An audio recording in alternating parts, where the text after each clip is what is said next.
தோட்டம் அதிகமாக இருக்கின்றது. அதன் மூலமாக விவசாய பகுதி மக்கள் அதை பயிரிட்டு இன்றைக்கு அதிலே வாழ்வாதாரம் நடத்தி கொண்டிருக்கின்றார்கள். அந்த தொழிலும் சிறக்க அதிமுக ஆட்சி உரிய நடவடிக்கை எடுக்கப்படும் என்று இந்த நேரத்தில் தெரிவிக்க விரும்புகின்றேன்.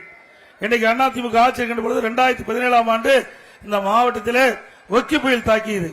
உடனடியாக அந்த பாதிப்புள்ளான பகுதியில் நாங்கள் வந்து பார்வையிட்டு பாதிக்கப்பட்டவர்களுக்கு ஆறுதல் சொல்லி அந்த பாதிப்புக்குள்ளானவர்கள் மீனவ சமுதாயங்கள் இறந்த குடும்பத்திற்கு 20 லட்சம் ரூபாய் நிவாரணம் கொடுத்தோம். சில பேர் காணாமல் போனார்கள். அவளை கண்டுபிடிப்பதற்கு 18 கப்பல்கள் ஹெலிகாப்டர் மூலமாக தேடுதல் பணி ஈடுபடுத்தி அதற்குண்டான நடவடிக்கை எடுத்த அரசு அதிமுக அரசு.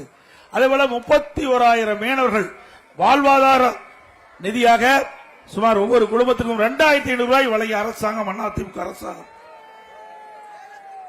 அதேபோல இன்றைக்கு அந்த புயலால் சேதமடைந்த வீடுகள் அதேபோல விவசாய பயிர்கள் எல்லாம் நான் பார்வையிட்டு சென்று அதற்கு தேவையான நிவாரண உதவியும் அளித்த அரசாங்கம் அதிமுக அரசாங்கம்.